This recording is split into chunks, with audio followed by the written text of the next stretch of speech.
In the Elizabethan period, lyric poetry was the second most important literary genre. This literary genre, after the repressive religious restraint of the Middle Ages, Elizabethan England experienced abandon and spontaneity. These qualities provided an atmosphere conducive for the creation of lyric poetry. In the Elizabethan age, lyric poetry was generally identified as relatively short poems about personal, romantic topics or poems set to the tune of a musical instrument. Fluency, sweetness, and melody were some of the characteristics of Elizabethan lyric poetry. The Elizabethan lyric owes its first inspiration almost exclusively to the influence of Italian poetry. The lyrical expressions first begin with the efforts of Wyatt and Surrey, whose work mostly derives from and imitates Italian lyrics of Petrarch. However, with Spenser, the Elizabethan lyric comes into its own and acquires a singular character. The Fairy Queen, Spenser's greatest work, is the only long Elizabethan lyric poem of the very highest rank.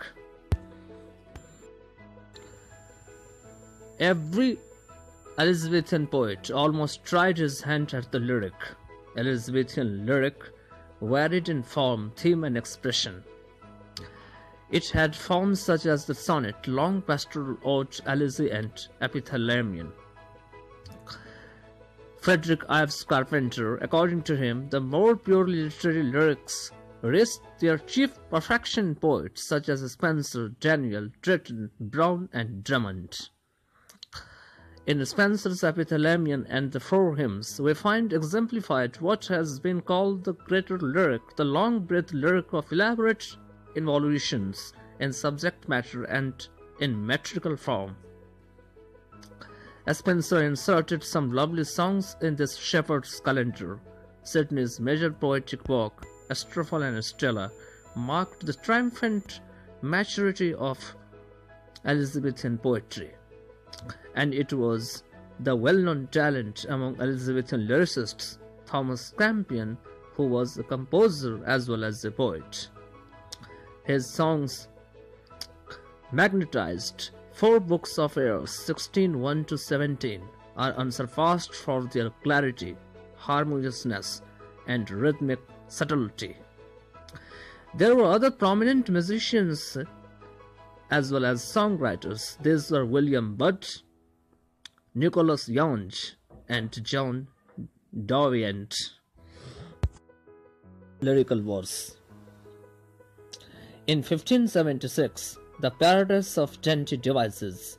In 1578, A Gorgeous Gallery of Gallant Inventions.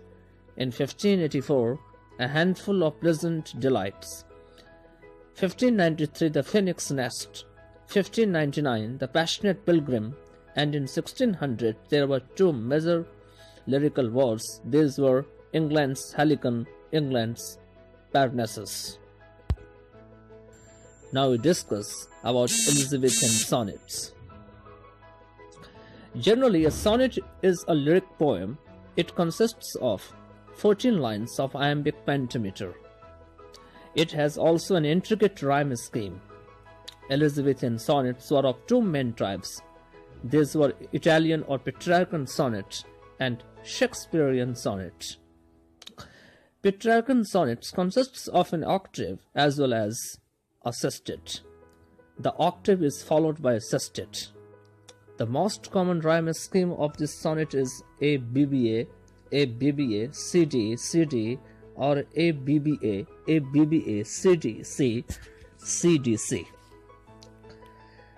The Petrarchan sonnet form was brought to England by Sir Thomas Wyatt, who wrote in the Petrarchan form in iambic pentameter and used Petrarch's typical rhyming patterns. Unlike the Italian form, Shakespearean sonnet is considered as the quintessentially English sonnet. It is made up of 3 quatrains and ends in a rhymed couplet. The couplet is the defining feature of this sonnet. The rhyme scheme of this sonnet is AB, AB, CD, CD, EF, EF, GG. The Shakespearean sonnet is often used to develop in the sequence of metaphors or ideas, one in each quatrain, while the couplet offers either a summary or a new take on the preceding images or ideas, or which can also be the conclusion. Apart from these two different kinds of sonnets, Italian as well as the Shakespearean sonnet, there were another type. It was a Spenserian sonnet. It has the two forms as we discussed above, and it also was developed by Edmund Spenser. This sonnet composed of 3 quatrains and a couplet in iambic pentameter. It was an outgrowth of the stanza pattern that Spenser used in the Faerie Queene. The rhyme scheme of Spenserian sonnet is AB, AB, BC, BC, CD, CD, and EE. The sonnet sequence of the age of Elizabeth.